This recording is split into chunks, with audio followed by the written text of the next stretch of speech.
Now, the United States and Ukraine have signed an agreement that would give Washington preferential access to Ukraine's critical minerals, including rare earths and other natural resources. The deal includes the establishment of a joint investment fund for Ukraine's reconstruction amid efforts by the Trump administration to secure a ceasefire that could lead to a peace deal between Ukraine and Russia. Sherwin Bryce-Pease reports that U.S. Treasury Secretary Scott Bessent called it a historic economic partnership agreement between the two countries, establishing the United States-Ukraine Reconstruction Investment Fund. For more on this, we're joined now on the line by correspondent Nick Harper. Nick, welcome. It's being called a historic agreement or economic partnership. Talk us through it. That's right. A considerable feat that Ukraine seems to have achieved here, pulling off this deal between the United States, a deal that just a few weeks ago seemed in jeopardy. You may remember the Ukrainian President Volodymyr Zelensky was here in Washington. The thinking was that that was to sign the deal about 6 or so weeks ago. But of course, that ended up with that bust up in the Oval Office between President Zelensky and President Donald Trump, with President Zelensky being asked to leave the White House. At that time, we thought the deal was dead and buried. But since then, there have been negotiations, and negotiations that have worked in Ukraine's favour. Now, this deal means that the United States now has a financial incentive to end the conflict in Ukraine, but also gives them a financial stake in the country.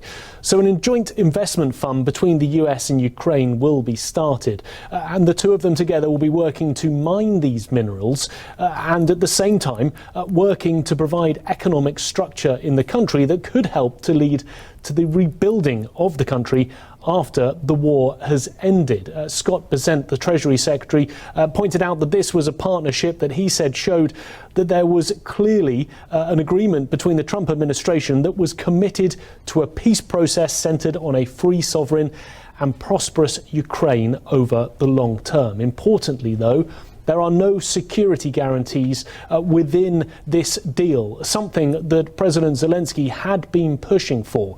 But what he has managed to win is the idea that the United States will continue to fund military assistance to Ukraine for the ongoing future. Donald Trump in the past had said that this was all about payback for the weapons that the US had supplied over the last 3 years. Zelensky was not happy with that, but according to the text of this new deal, it's clear that this is not payback for those last 3 years of weaponry, but rather makes a commitment for the United States to be in with Ukraine for the long haul, providing military support, but also providing economic support when it comes to rebuilding infrastructure and property around the country.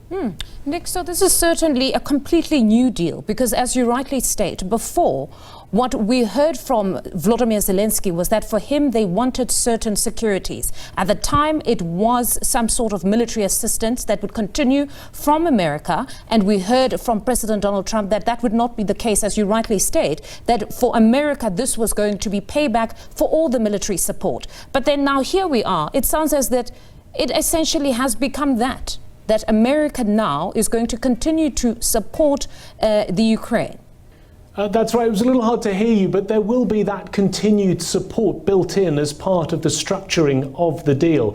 The fact that the United States essentially now has skin in the game to try and mine these mineral resources out of the country and to try and profit from them, but also at the same time giving support, continued military support to Ukraine.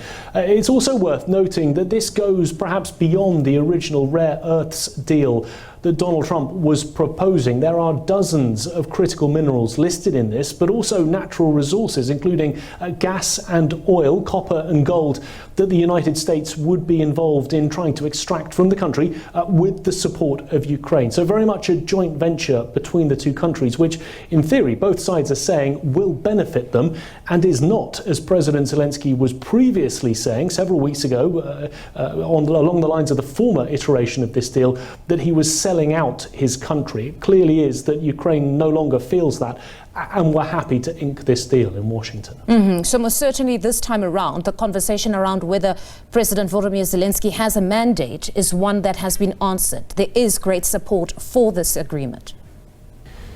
I think the question was about support for President Zelensky. There had been a question that Donald Trump had been trying to raise about how much support Zelensky had in the country. There obviously has been continued support for him from the Ukrainian people. Polls have suggested that, even though Donald Trump had tried to undermine that support, especially around the time of that Oval Office argument just a few weeks ago. All right, Nick, thank you very much for that reportage. That's our correspondent, Nick Harper, there, just bringing us the very latest post, that signing of what is called a historic deal between the United States and the Ukraine.